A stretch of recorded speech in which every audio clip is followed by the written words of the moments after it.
Hello everyone, welcome back to my channel. Today I am making garri for soaking. Firstly, I'm gonna peel the cassava. The intention of processing this cassava is to extract the starch, but the leftover pulp I don't want to toss it, so I'm gonna use it to make garri. So this is how I peel the cassava.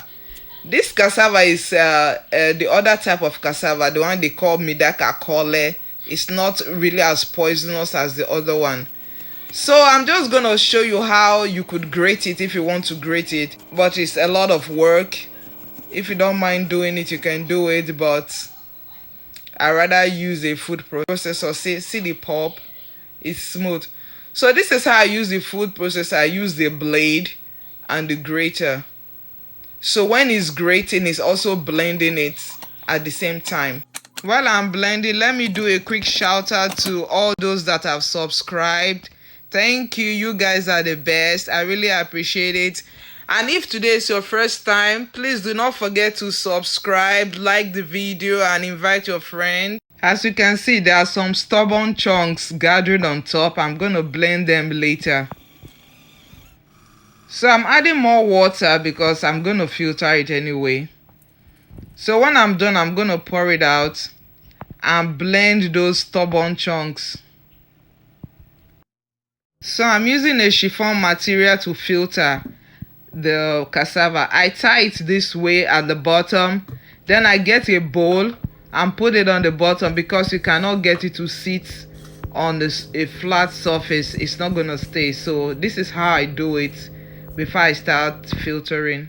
Like I said, the original intention of processing this cassava was to extract the starch, but this is how I do it to extract the starch.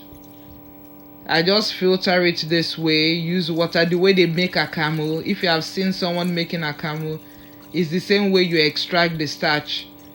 Then it's the pulp that I want to use to make garri. So if you have been watching my videos and you are yet to subscribe, or this is your first time of watching my video, please click the subscribe button, like it, and share the video. So as you can see, I've extracted a lot of the starch, so I'm gonna transfer them out. So now I'm done. See the pulp that I got from the cassava. This pulp contains little or no starch, so it's not good for making eba. But if you want garri that has starch, skip this part. Do not filter out the starch. So this is the starch I got from the cassava. I'm gonna set it aside. Now back to the pulp from the cassava. I'm gonna transfer back to the chiffon and try to squeeze as much water or fluid or moisture out of it. See the amount of fluid that came out. So I will continue to do it till I squeeze out enough water from the pulp.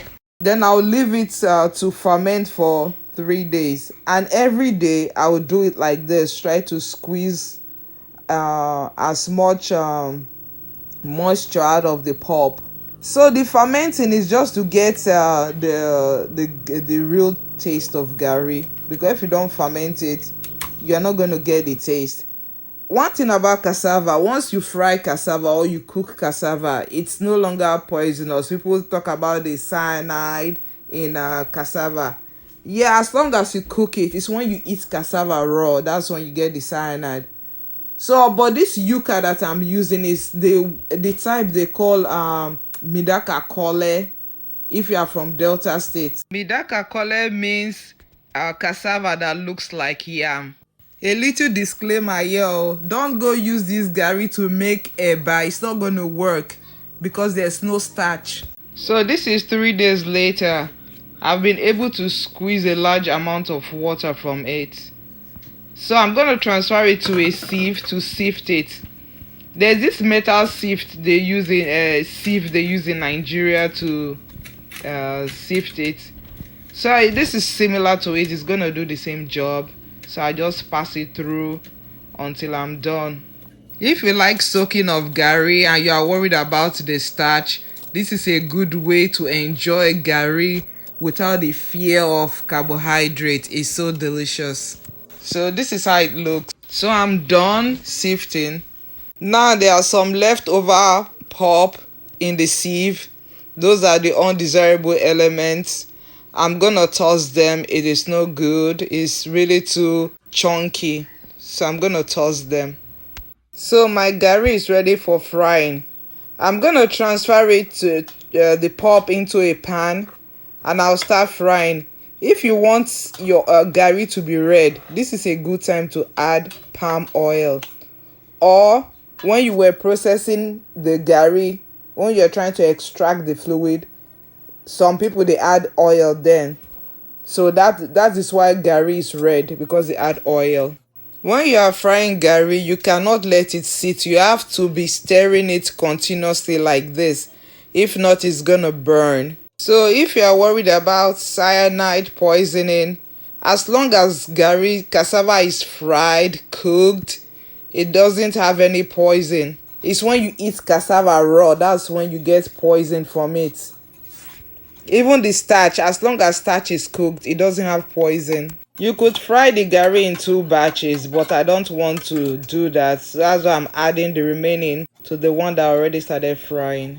Now it is completely dried. It feels like sand. That's when you know it is really dried, when you grab some in your hand. So it took a long time, I'm not gonna lie to you, to get here. So I'm just gonna spread it out to cool before I store it in an airtight place. So this is my garri. Thanks for watching. Don't forget to subscribe, click the like button, notification bell. Till I see you next time, I love you. Bye.